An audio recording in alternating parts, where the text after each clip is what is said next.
Hello Sagittarius, welcome to the Plaid Sheep Oracle. I'm going to say right here at the outset that this is a love reading. Most likely romantic, but it could also be a really deep and close and transformative friendship. You know, one of those friendships that gets made into a movie or a book. And full disclosure, when the cards came out, that is what I saw, and I just wanted to double check. So I grabbed a little Santa Muerte mini and I asked, is this really what I'm seeing? And the card that came out is the Ace of Cups.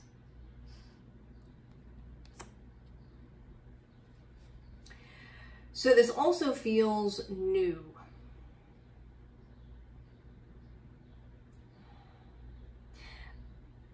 I suppose it is possible that if you are in a relationship,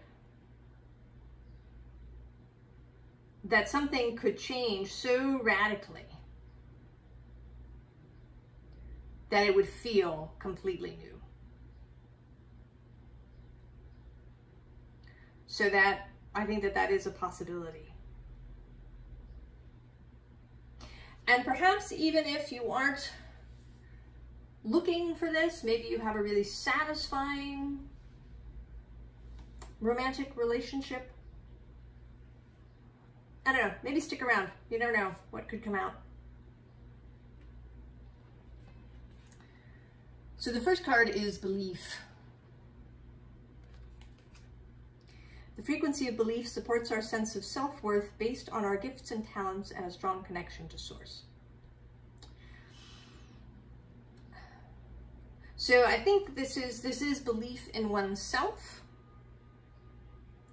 as well as belief in the possibility that this relationship exists.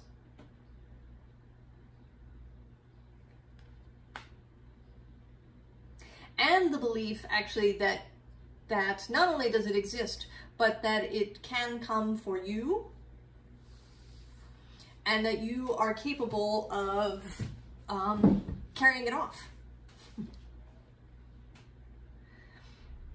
of participating well.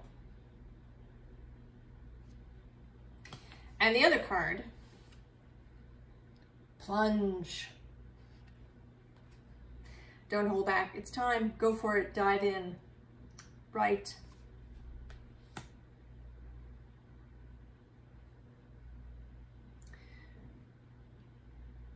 So the first underlying is the Ace of Cups. And this time only associated with the Grail, because of course everything is. But new love.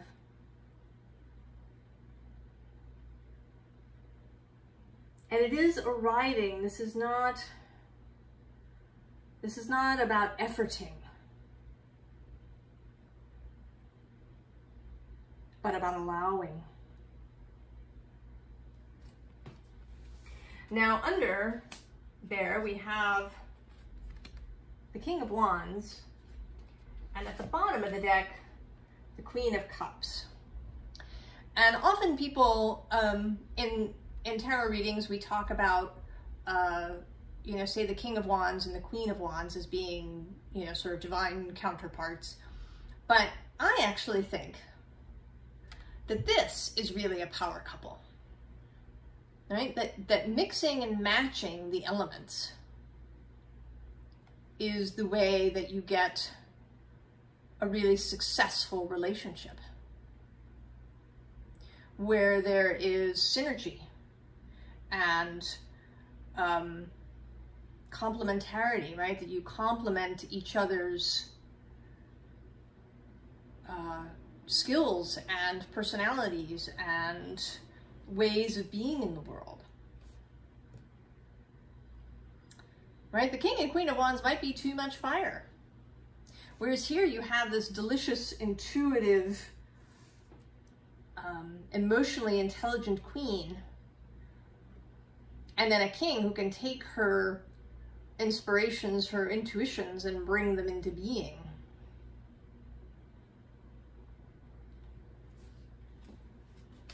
And we also have this Six of Cups. Yes, somebody giving you the cup, or maybe you giving somebody the cup. And then under that, the Ace of Pentacles. Kind of reiteration of newness. So we do have what could be called divine counterparts here. We do have this Empress and Emperor here in the top row.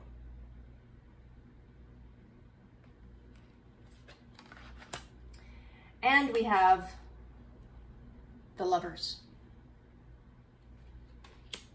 But the other thing we have is this Queen of Swords and High Priestess. And these are sort of additional qualities that I think the Emperor and the Empress could use to have a successful relationship. The qualities of discernment and good judgment, of boundaries, although I'm beginning to hate that word boundaries. It's everywhere, isn't it? I don't know what else to use. Suggest things in the comments.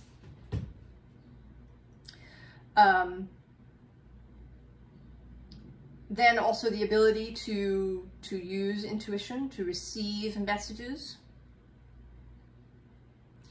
And I think that that is what is going to make this relationship so good. Is that while you are different,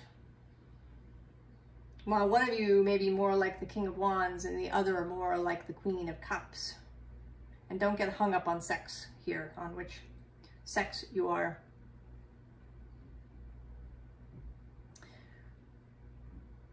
This is about energy and predisposition and skill set. That even though you are quite different, you have these things in common. This discernment, this integrity, this maturity, as well as this spiritual foundation.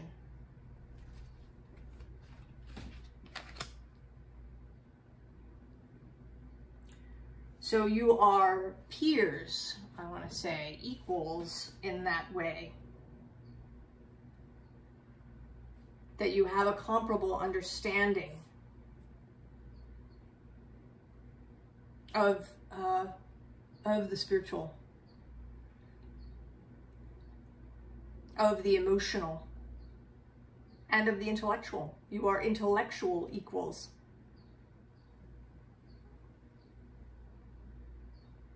And you are mature equals.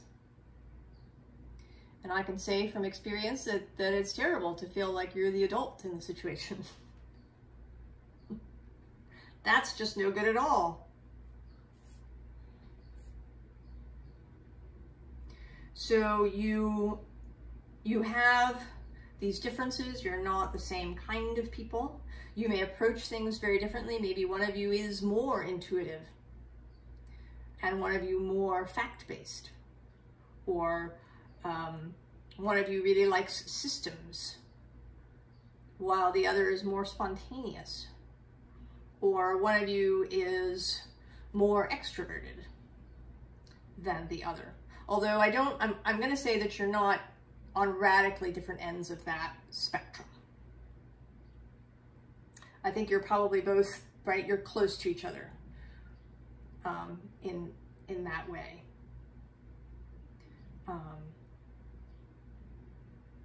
So it isn't, for example, that one of you, right, adores parties and the other one hates them.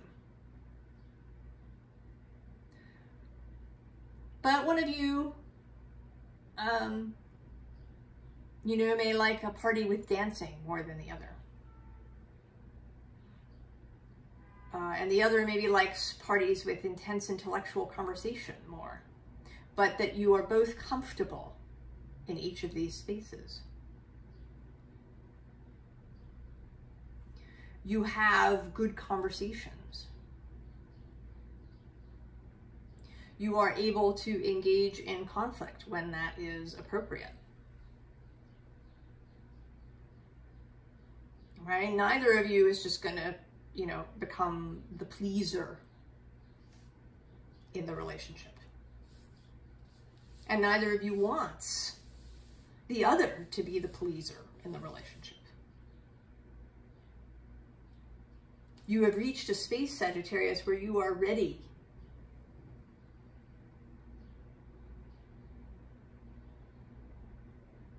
for a mature, committed relationship. And again, it is possible that this is a friendship,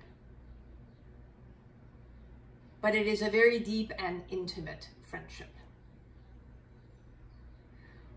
There may not be physical intimacy, but there would be a lot of emotional intimacy.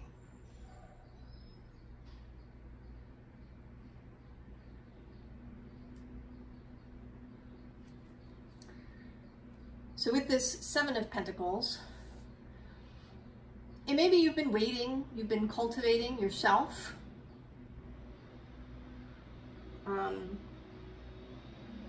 I think you look fairly satisfied here rather than impatient. Although I know patience is not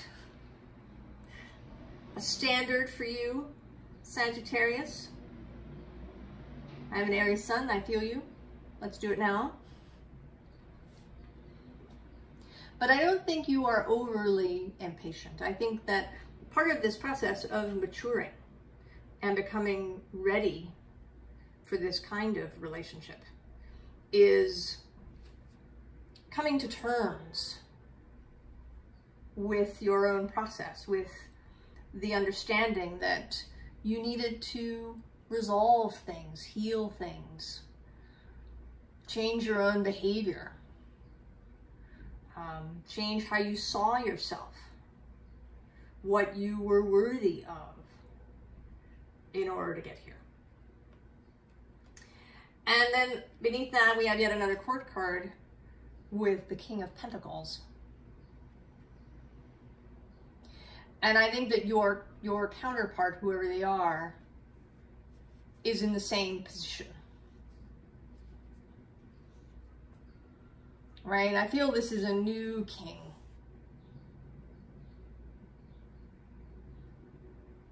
Just newly ready.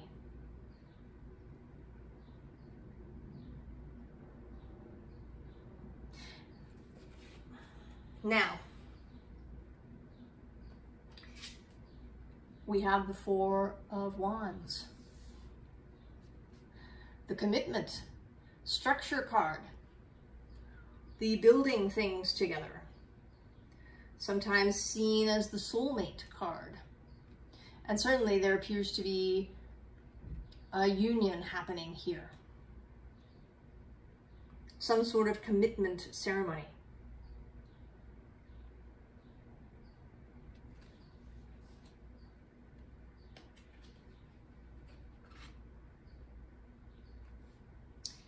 And then there is the Four of Swords. And I think that this is where we are now.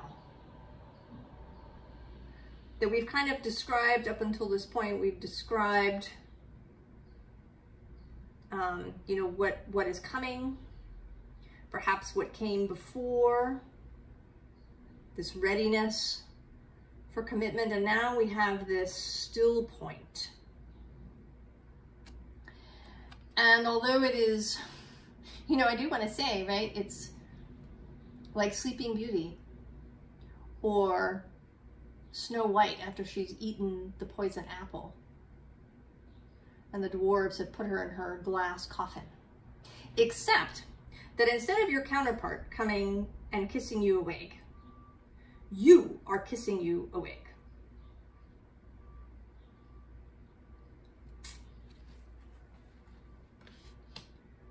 It is you who comes through that shield of thorns by dissolving it away. You don't even have to fight your way through.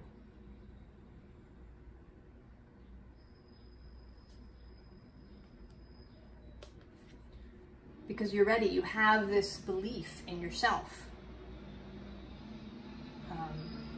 Belief in your own capabilities. Belief in love. You've acknowledged that you want this. Right? You acknowledge that you want it. Honestly, openly, fully, and you wake yourself up. And we have the beginning. And a danced beginning. And this is sort of reminding me, lately I've been watching a bunch of dance-related videos, including some videos of the tango and other sort of seductive dances. And in fact, the whole topic of seduction has recently entered my space. Now we tend to think of seduction as a bad thing often, right? The mad seducer. But true seduction, when done with integrity, is about persuading somebody to do something that they actually really want to do.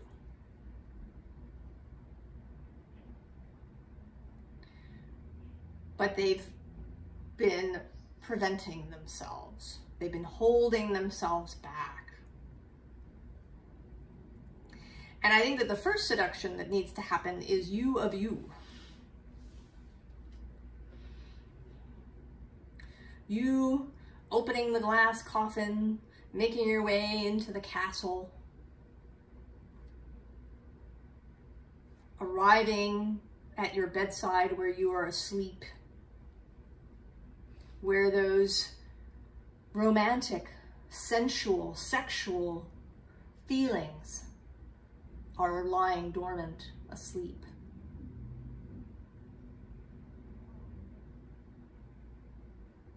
And you're going to wake yourself up. You are going to initially seduce yourself. And then this relationship may be a kind of mutual seduction that goes on. And we have here balance. And in this particular card, right, it's this sort of ocean goddess who has power over the sea. So it's a balance of emotions. It's the ability to let your emotions flow without it being overwhelming for anybody, really. Right? This is not about just opening the floodgates and letting everything pour out willy-nilly. But it is a free flow of your own emotions, of emotional communication between you.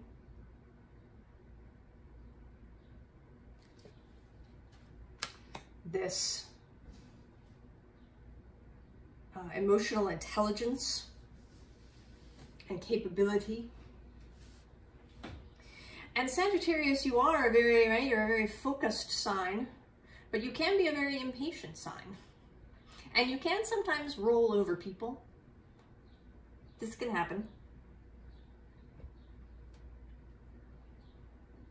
But you've learned,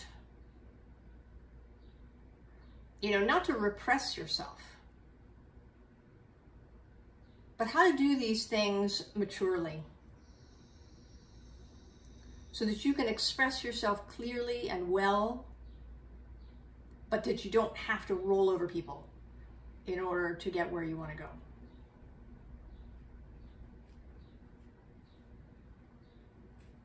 And so we have the Empress again. And this time in her cosmic guise. And this makes me think that there is some astrological factor at play. I have no idea what it is. It's personal to you. There is the fact that Venus at the moment is going to turn retrograde and spend a bunch of time in Leo. She's come forward, she will go back and then forward again. And not leave Leo until early October.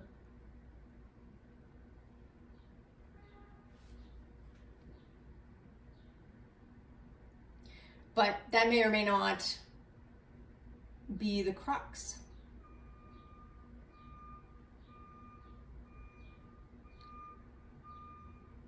But there is something, and it may not necessarily be astrology as such, but something was waiting, something that was out of your control did have to be fulfilled.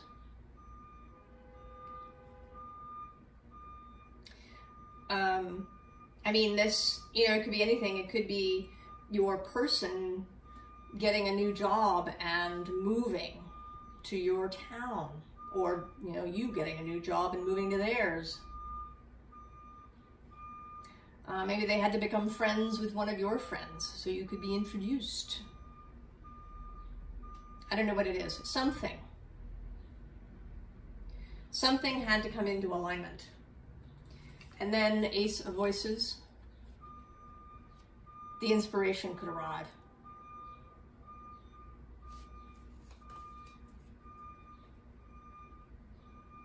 Now, at the bottom of this deck, we have Justice, coming through very much both as you, coming out fresh and new, out of your long sleep in your glass coffin, and also as Libra.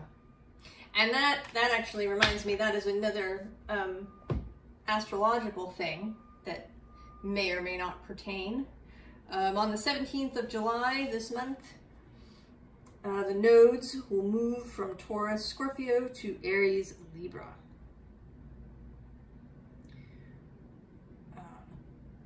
Perhaps signaling, maybe for you and your person, especially in your charts, this new focus on building a relationship where each person is fully individual, but there is also this strong union.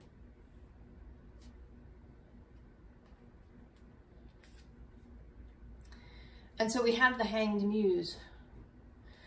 I think that your perspective has changed in so many ways,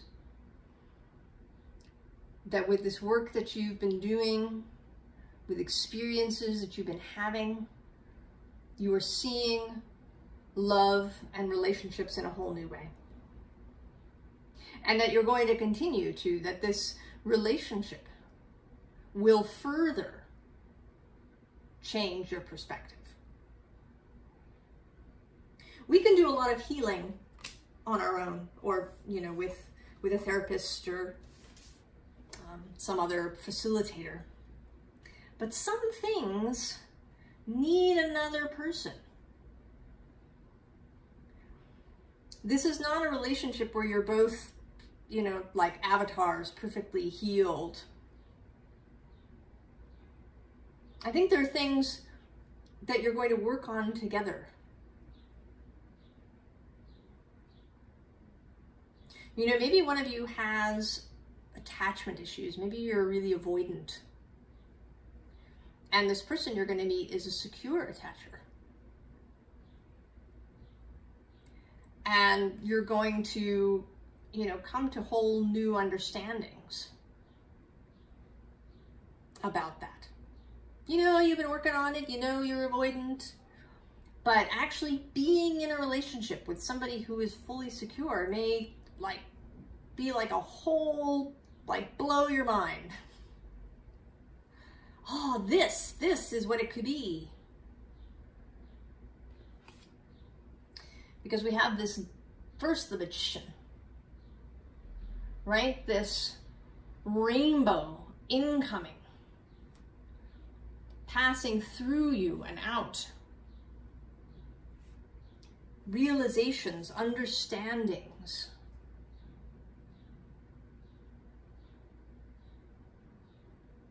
The ability to make this beautiful relationship manifest.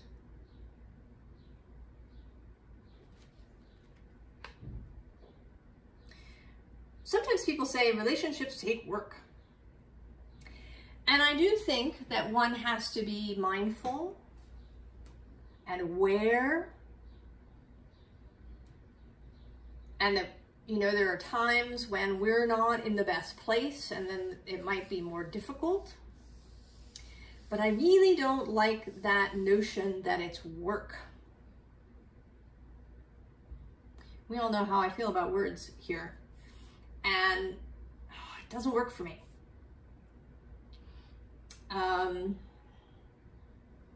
Relationships certainly take commitment. They may take recommitting. They take an understanding that in a really solid, long-lasting relationship, you're going to take each other's needs as important as your own. Not more important, but as important. That you work together to find, oh, I know I used work. That you, I don't know another word. That you work together to create win-win situations when you have a conflict. So that you're not, you know, forever, one of you isn't forever forced into compromise. I think the occasional compromise, particularly, you know, in less important things, like are you, you know, going out to the French restaurant or the Chinese restaurant. But I think if people, even if it's mutual, is forever compromising, I think that that's a lot of stress on a relationship. And that whenever possible, you should, right, that we want to create a win-win situation with our other person. And that is what this feels like. This Five of Voices with that olive branch.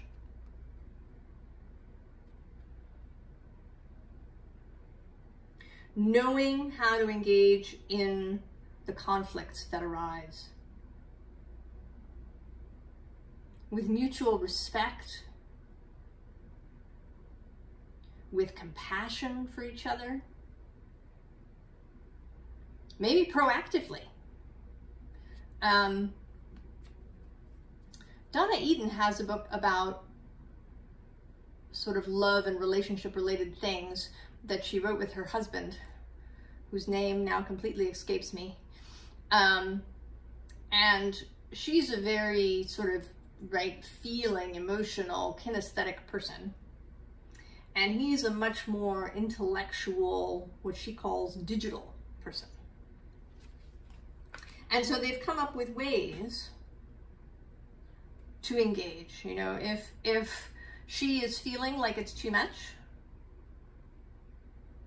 she knows that she, you know, can walk away and re-center herself before they have the conversation, so that she's not all, you know, upset in the moment. So having all of these ways of engaging, you know, of knowing that we all have really crappy days. You know, maybe something happened at work and you're just really upset. And you might take it out on your person a little bit because you couldn't take it out at someone at work. And that they are able to not take that personally. That they're able to sit with you and just wait, right? They don't try to cheer you up, solve your problem, do whatever. that there's real communication and respect. And then that creates the way through. And this is not you here holding this open. This is all of this maturing that the two of you have done.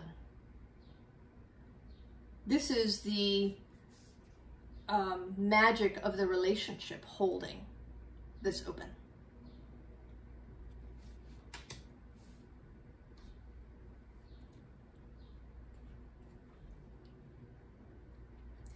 And so we have a new earth. And I think it's going to feel that way, probably for both of you.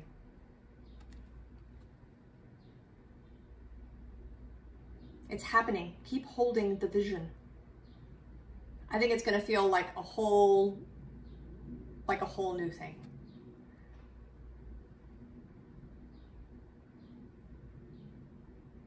And I think you're going to understand, right? All those previous relationships that you had, however many you had, that had good things and bad things, maybe some of them ended really poorly. But you will have gained all that experience.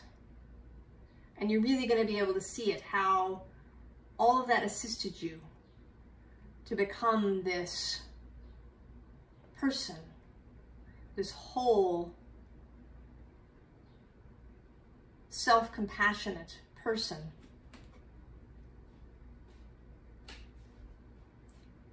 who sees the other also as a whole person. You're not saving each other. You saved yourself. And now, right, you're going to work out maybe whatever little things are left that needed another person.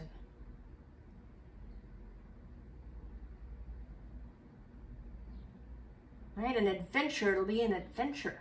Learning about each other, learning about this relationship that's forming.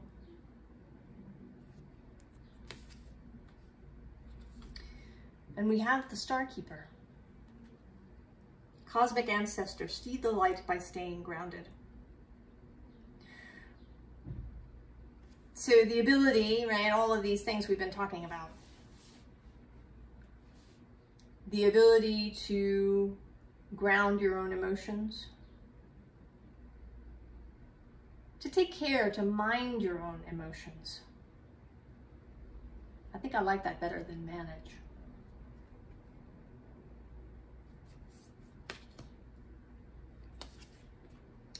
And then we have You're Not For Everyone. The implication being here, you are for this person. Right? You were not for those other people. You may have had a good time for a bit. There may be relationships in the past that were perfectly lovely. They started and then they just ended naturally. And everybody moved on. Or maybe they were awful and ended badly. But everything taught you something, and they were not for you and you were not for them. This person is for you and you are for them.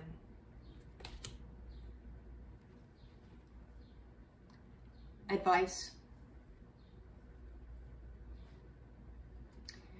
We have the Queen of Cups, Queen of Pentacles. And then below her is the Emperor, and then again, the Six of Cups. And then we have the Queen of Wands, and at the bottom of the deck is the King of Cups. So it's the reversal of what we started with the King of Wands and the Queen of Cups.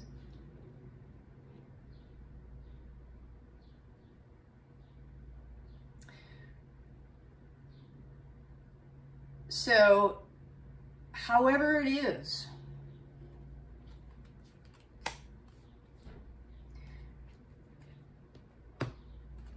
you are going to mix your energies so well.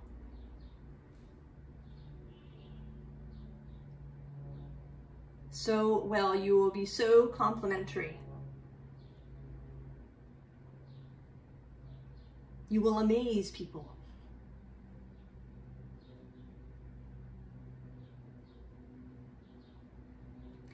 And the advice we have here, the sort of 3 troublesome cards.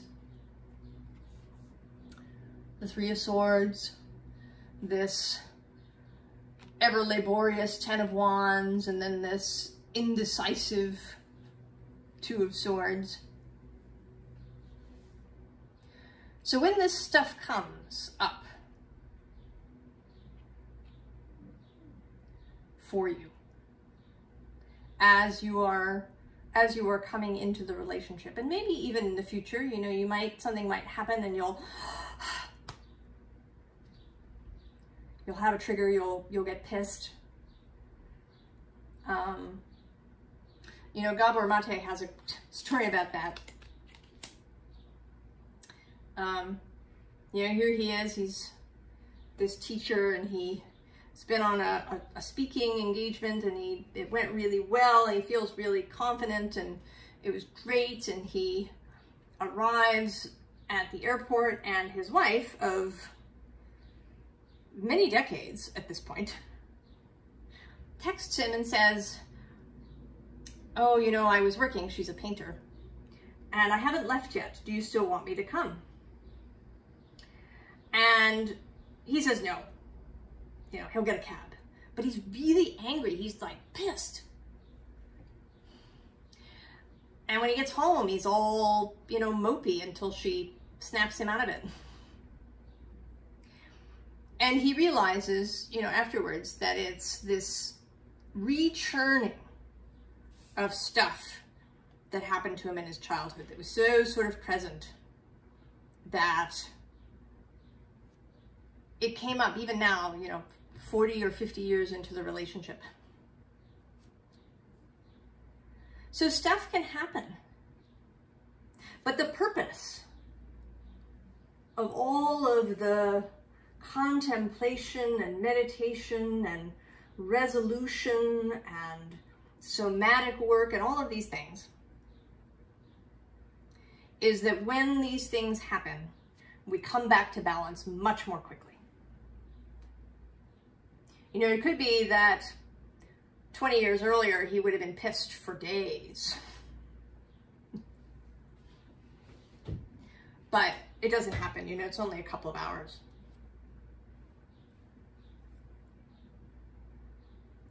And this relationship will be so strong,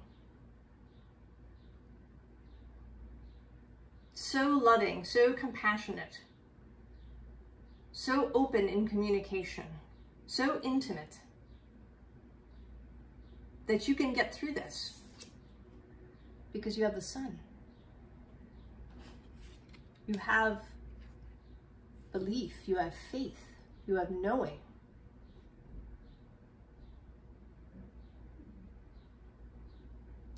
You have the light of the relationship. This magic that holds doors open. That comes from the synergy of you.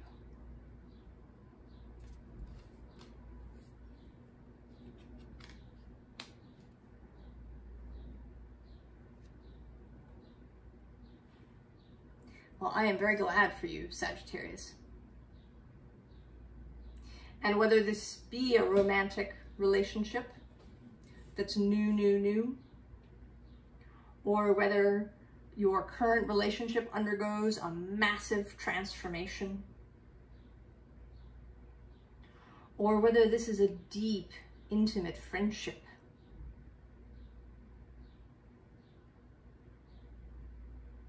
I'm so happy for you, so glad that you will experience this. And that the two of you will go out and kind of cast your sunlight on everyone else.